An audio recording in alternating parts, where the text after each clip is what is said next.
Hello বন্ধুরা, একবার ভাবুন এমনটা যদি হতো যে বর্তমানে প্রত্যেক পেট্রোল ইঞ্জিনগুলিতে আজ যদি শুধুমাত্র জল ভরে সেই গাড়িগুলিকে চলাচল করা যেত তাহলে কতটা না দারুণ হতো, তাই না? তবে আপনি বিশ্বাস করেন বা নাই করেন, টয়োটা কোম্পানি এমন একটা গাড়ি বানানোর পরিকল্পনা করছে যে গাড়ি কিনা পেট্রোল দিয়ে নয় বরং জল দিয়ে চলবে। হ্যাঁ, ঠিকই শুনছেন। তবে অবাক করা ব্যাপার হলো এই গাড়ির ইঞ্জিন থেকে ধোয়ার পরিবর্তে সেই জলই যা বিন্দু আকারে বাইরে বেরিয়ে আসবে। একবার ভেবে দেখুন, চমৎকার এই গাড়ি যদি আমাদের পরিবেশ বান্ধব হয়ে ওঠে তাহলে আমাদের সুবিধার্থে কিন্তু সব অয়েল কোম্পানিগুলি এক নিমেষেই ধ্বংসের মুখে চলে আসবে। তো চলুন আজকে আমরা সেই টয়োটা কোম্পানি যা জল দিয়ে চলাচল করা এই গাড়ি সম্পর্কে জানবো। তো স্বাগতম আপনাকে সৃষ্টিময় চ্যানেলের আরো একটি নতুন এপিসোডে। বর্তমানে ধীরে ধীরে তেলের যার দাম বাড়ছে এবং ভয়ঙ্কর ইথেনল ব্যবহার করা এই গাড়িগুলির যে অবস্থা, এইসব কথাই হয়তো মাথায় রেখে এই টয়োটা কোম্পানি এক ভিন্ন গাড়ি তৈরির পরিকল্পনা করছে যা আমাদের পানীয় জল দিয়ে চলাচল করা যাবে।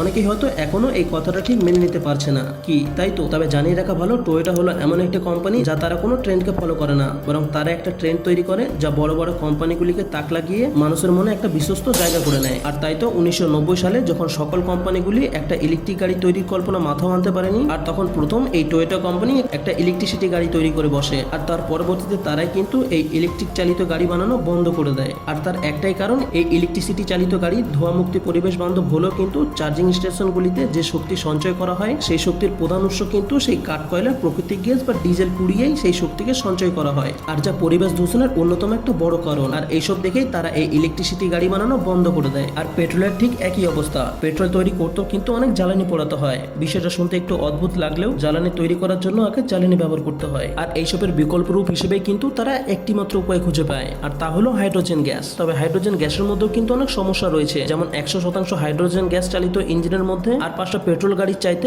আগুন লাগার সম্ভাবনা কিন্তু অনেক বেশি থাকে। আর এই সমস্যা এড়াতে কিন্তু এই নাইট্রোজেন চালিত ইঞ্জিন বানানো শেষমেশ থামিয়ে দেয়। তাই পরবর্তীতে বিভিন্ন গবেষণার মাধ্যমে তারা এমন একটি ইঞ্জিন বানানোর পরিকল্পনা করে যা কিনা জল দিয়ে চলবে। তবে টয়োটা এই নিয়ে রিসার্চ করতে গিয়ে জানতে পারে এই জল চালিত ইঞ্জিন নিয়ে বেশ কিছুজন আগেও এই গাড়ি বানানোর প্রচেষ্টা চালিয়েছিল। যেমন 1980 সালে আমেরিকাতে তেলের দাম বাড়ার কারণে এই ব্যক্তি পেট্রোলের বিকল্প রূপ হিসেবে জল দিয়ে চলাচলকারী এমন একটি গাড়ির আবিষ্কার করে বসে। আর তার আবিষ্কৃত গাড়িতে প্রায় 3 লিটার জলে কমপক্ষে 180 কিলোমিটার পথ অতিক্রম করা যেত।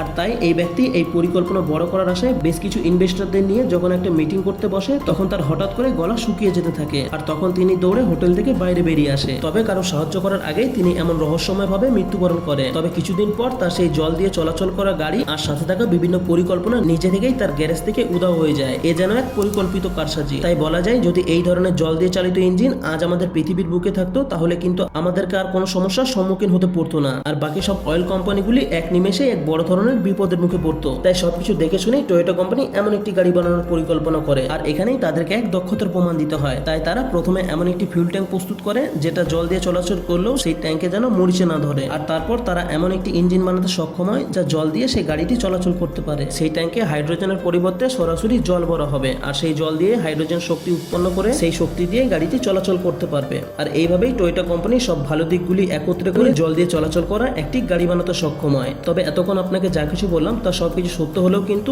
এটি খাতা কলমের মধ্যে সীমাবদ্ধ, যার একটি রূপ মানুষের সামনে তুলে ধরেছে। আর টয়োটা কোম্পানি যদি সত্যি এমন একটি গাড়ি নিয়ে মার্কেটে হাজির হয় তাহলে আপনি ভেবে দেখুন, সব কোম্পানিগুলিকে হার মানিয়ে টয়োটা কোম্পানি কিন্তু সবার শীর্ষে অবস্থান করবে। তাই এটা বলা যায়, আমাদেরকে এই টয়োটা কোম্পানি হঠাৎ করে কখন যে এমন একটি জল চালিত ইঞ্জিন উপর দেবে সেটাই দেখা বাকি আছে। তবে এতে আপনার কি মতামত অবশ্যই কমেন্টে জানাবেন। তো দেখা হচ্ছে আগামী এপিসোডে, ততক্ষণ পর্যন্ত ভালো থাকবেন, ধন্যবাদ।